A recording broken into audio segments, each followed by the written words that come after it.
जोहार, मैं आनंद कुमार और आप देख रहे हैं जनमन की बात। दोस्तों, साल 2001 से 2024 तक झारखंड विधानसभा के लिए कुल 23 बार उपचुनाव हुए हैं।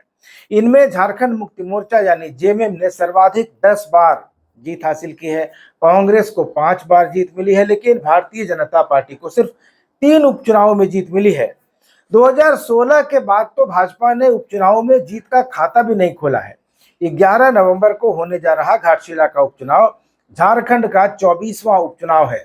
पिछले 7 उपचुनावों में बीजेपी का अकाउंट खुला नहीं है, तो क्या बाबूलाल सोरेन बीजेपी की हार के सिलसिले को तोड़ेंगे, या हेमंत सोरेन जो कि झारखंड के मुख्यमंत्री हैं, उनकी अगुवाई वाला गठबंधन इसे 8-0 करने में सफल रहेगा?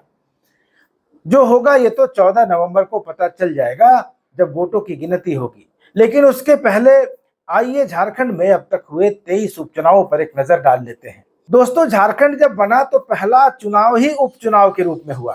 साल था 2001, महीना था फरवरी का और सीट थी रामगढ़। 15 नवंबर साल 2000 को झारखंड अलग राज्य के रूप में अस्तित्व में आया था और बाबूलाल मरांडी झारखंड के पहले मुख्यमंत्री बने थे। मुख्यमंत्री जब बने बाबूलाल, तो वे दुमका से लोकसभा के सदस्य थे और मुख्यमंत्री नॉमिनेट होने के पहले प्रधानमंत्री अटल बिहारी वाजपेयी की सरकार में वे वन एवं पर्यावरण राज्य मंत्री स्वतंत्र प्रभार हुआ करते थे।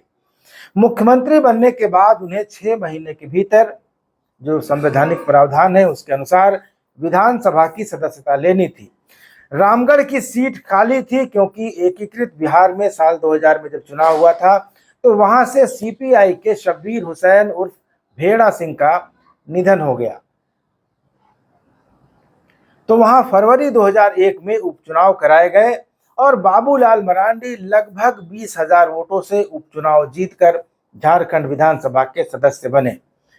दोस्तों, झारखंड विधानसभा के इस पहले ही कार्यकाल में एक और उपचुनाव हुआ। बाबूलाल मरांडी वाला तो पहला चुनाव था जहां से वो रामगढ़ से जीते, लेकिन जब पोड़ैयाहाट से बीजेपी के विधायक प्रदीप यादव गोड्डा संसदीय सीट पर हुए उपचुनाव को जीत गए और संसद चले गए, दिल्ली चले गए, तो उनके इस्तीफे के बाद पोड़ैयाहाट सीट पर उपचुनाव हुआ और यह सीट बीजेपी के पास थी, पहले प्रदीप यादव के पास, लेकिन उसके बाद उपचुनाव में फिसलकर झारखंड मुक्ति मोर्चा के प्रशांत कुमार मंडल के हवाले हो गई।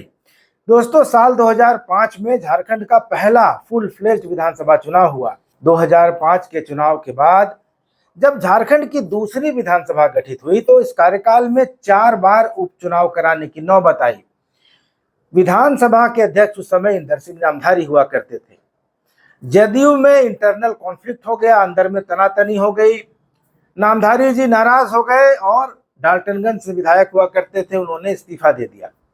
उसके बाद डाल्टनगंज सीट पर उपचुनाव हुआ और नामधारी वहां से निर्दलीय उम्मीदवार के रूप में खड़े हो गए और जीत गए। इसी दौर में सिमरिया से बीजेपी के तत्कालीन विधायक उपेंद्र नाथ दास का निधन हो गया और उस कारण वहां उपचुनाव हुआ। भाजपा ने उपेंद्र दास की जगह उनके बेटे उज्जवल दास को प्रत्याशी बनाया। उज्जवल दास तब विधानसभा में नौकरी करते थे। बीजेपी ने कैंडिडेट बना दिया तो उज्जवल दास को नौकरी छोड़नी पड़ी और चुनाव लड़ना पड़ा, लेकिन उनका रिस्क काम नहीं आया और सीपीआई के रामचंद्र राम ने उन्हें हरा दिया। विधानसभा के इसी कार्यकाल में तीसरा उपचुनाव हुआ जो काफी चर्चित रहा, काफी सनसनीखेज रहा और आज तक उसकी चर्चा होती है। तमाड़ सीट का उपचुनाव, जो जदयू के तत्कालीन विधायक रमेश सिंह मुंडा की हत्या के कारण खाली हुई थी, वहां उपचुनाव हो रहा था। उस समय दिशोम गुरु शिबू सोरेन मुख्यमंत्री थे, लेकिन वे भी दुमका से ही सांसद हुआ करते थे, इसलिए उनके सामने विधानसभा का सदस्य चुने जाने की संवैधानिक बाध्यता हो गई कि 6 महीने के अंदर चुनाव जीतकर विधानसभा में आइए। वे नहीं चाहते थे, लेकिन तमाड़ सीट पर उनको उपचुनाव लड़ना पड़ा और शिबू सोरेन हार गए। गोपाल कृष्ण पातर उर्फ राजा पीटर ने उन्हें हरा दिया। शिबू सोरेन के उपचुनाव हारने और मुख्यमंत्री पद से इस्तीफे के बाद जब विधानसभा निलंबित कर दी गई, तब जामताड़ा से बीजेपी के विधायक विष्णु प्रसाद भैया ने शिबू सोरेन के लिए सीट खाली कर दी, अपनी सीट से इस्तीफा दे दिया और फिर उस सीट पर उपचुनाव हुआ जामताड़ा में। वहां से शिबू सोरेन जीत भी गए, लेकिन उस समय विधानसभा निलंबित थी, राष्ट्रपति शासन चल रहा था और तब तक लोकसभा का चुनाव भी सामने आ गया। शिबू सोरेन ने लोकसभा चुनाव में दुमका सीट से चुनाव लड़ा और जीत गए। उसके बाद उन्होंने जामताड़ा सीट से इस्तीफा दे दिया और 2009 में जब विधानसभा का चुनाव हुआ उस समय राष्ट्रपति शासन लगा ही हुआ था, तो ये उपचुनाव का कोई मतलब नहीं निकला। साल 2009 से लेकर 2014 तक झारखंड की तीसरी विधानसभा का कार्यकाल था। इस दौरान 3 बार उपचुनाव की नौबत आई। फरवरी 2011 में खरसावां में विधानसभा का उपचुनाव हुआ और भाजपा के अर्जुन मुंडा वो उपचुनाव जीते। शिबू सोरेन की तरह मुंडा भी सांसद रहते मुख्यमंत्री बने थे, जमशेदपुर से सांसद थे, तो उनको भी 6 महीने के अंदर सदस्यता लेनी थी। तो खरसावां के तत्कालीन भाजपा विधायक मंगल सिंह सोय ने उनके लिए सीट खाली कर दी। खरसावां वैसे भी अर्जुन मुंडा का परंपरागत क्षेत्र था, तो मंगल सिंह सोय ने उनके लिए सीट खाली की, मुंडा चुनाव जीते। 30 नवंबर 2012 को मांडू उपचुनाव के नतीजे आए। जेएमएम के जयप्रकाश भाई पटेल चुनाव जीते। यह सीट उनके पिता टेकलाल महतो के निधन से खाली हुई थी। 2012 में ही आजसू के नवीन जायसवाल हटिया सीट पर हुए उपचुनाव में विजयी घोषित किए गए और हटिया की सीट कांग्रेस के विधायक और रातू के युवराज गोपाल शरणनाथ शाहदेव के निधन से खाली हुई थी। दोस्तों, 2014 से 2019 तक झारखंड की चौथी विधानसभा का कार्यकाल था। झारखंड में तब पहली बार पूर्ण बहुमत की सरकार बनी थी और पूरे 5 साल चली थी। यह भाजपा की सरकार थी और रघुवर दास इसके मुख्यमंत्री थे। इस दौरान 7 बार उपचुनाव कराने की नौबत आई।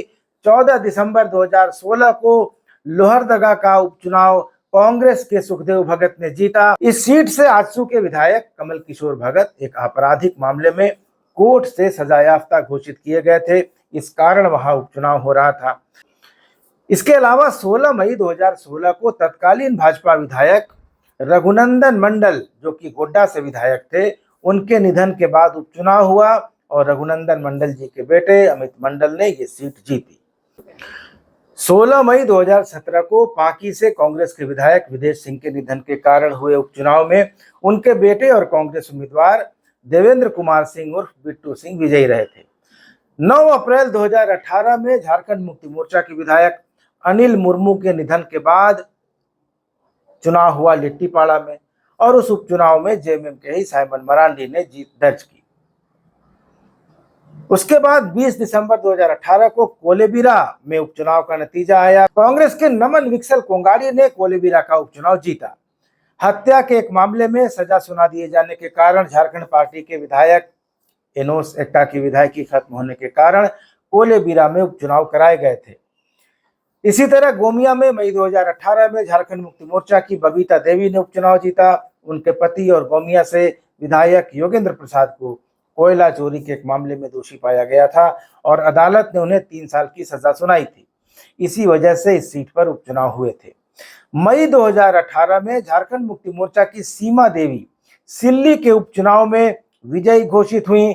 इस सीट पर उनके पति और तत्कालीन विधायक अमित महतो को एक सर्किल ऑफिसर के साथ मारपीट के मामले में दोषी पाए जाने पर 2 साल के कारावास की सजा सुनाई गई थी। इसी के चलते उपचुनाव हुए थे।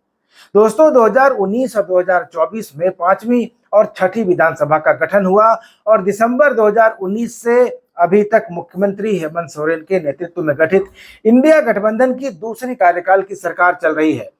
तब से अब तक जिन विधानसभा सीटों पर उपचुनाव हुए हैं उनमें दुमका, बेरमो, मधुपुर, मांडर, रामगढ़, डुमरी और गांडेय की सीटें शामिल हैं।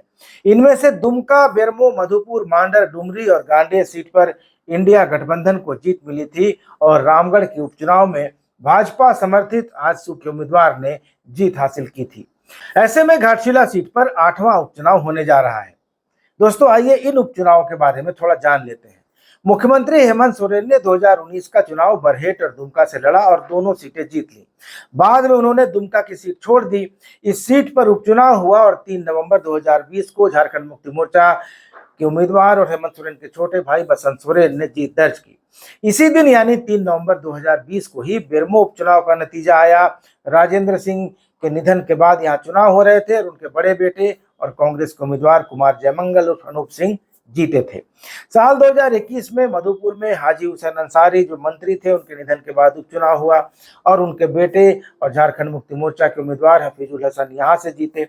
2022 में मांडर में बंधु तिर्की की विधानसभा की सदस्यता आय से अधिक मामले में सजा होने के बाद रद्द हो गई। वहां उपचुनाव हुआ, उनकी बेटी और कांग्रेस प्रत्याशी शिल्पी नेहा तिर्की ने जीत दर्ज की। साल 2023 में कांग्रेस विधायक ममता देवी की सदस्यता एक गोलीकांड के मामले में सजा होने के बाद रद्द हो गई। रामगढ़ में उपचुनाव हुआ और आजसू और एनडीए गठबंधन की सुनीता देवी ने जीत दर्ज की, जो कि गिरिडीह से आजसू के सांसद चंद्र प्रकाश चौधरी की पत्नी है। साल 2023 में जेएमएम के विधायक और मंत्री जगन्नाथ महतो के निधन के बाद डुमरी में उपचुनाव हुआ। जगन्नाथ महतो की पत्नी और जेएमएम प्रत्याशी बेबी देवी ने मंत्री रहते चुनाव लड़ा और जीत दर्ज की। 2024 में गांडेय सीट से जेएमएम के विधायक सरफराज अहमद ने इस्तीफा दे दिया। वहां उपचुनाव हुआ और जेएमएम की प्रत्याशी हेमंत सोरेन की पत्नी कल्पना सोरेन जीती। यानी पिछले 7 उपचुनावों में एक में भी बीजेपी को जीत नहीं मिली है। घाटशिला का ये 8वां उपचुनाव होगा और बीजेपी के सामने उपचुनावों में अपना खाता खोलने की चुनौती होगी और साथ ही हेमंत सोरेन की अगुवाई वाले महागठबंधन के सामने अपने जीत के इस आंकड़े को और सुधारने का मौका भी होगा। तो दोस्तों, कौन जीतेगा ये तो 14 नवंबर को जब ईवीएम से नतीजे बाहर आएंगे तभी पता चलेगा। लेकिन आप बताइए कि आपको क्या लगता है कि घाटशिला उपचुनाव का नतीजा किसके पक्ष में रहेगा? किसका पलड़ा भारी है, बाबूलाल सोरेन का या सोमेश सोरेन का? वीडियो अच्छा लगा हो तो इसको ज्यादा से ज्यादा शेयर कीजिए, लाइक कीजिए और चैनल को सब्सक्राइब तो जरूर ही कर लीजिए। आप सब्सक्राइब करते हैं तो मुझे हिम्मत मिलती है, क्योंकि वीडियोस को बनाने में काफ़ी मेहनत, काफ़ी रिसर्च लगता है। और आप लोग अगर देखते हैं, अप्रिशिएट करते हैं, तो एक आग्रह है कि चैनल को सब्सक्राइब ज़रूर कर पाएँ, ताकि मुझे थोड़ी हिम्मत मिले और हौसला मिले और लगे कि जो जितनी मेहनत मैं करता हूँ उसमें मैं अकेला नहीं हूँ, आप मेरे साथ हैं। धन्यवाद, नमस्कार।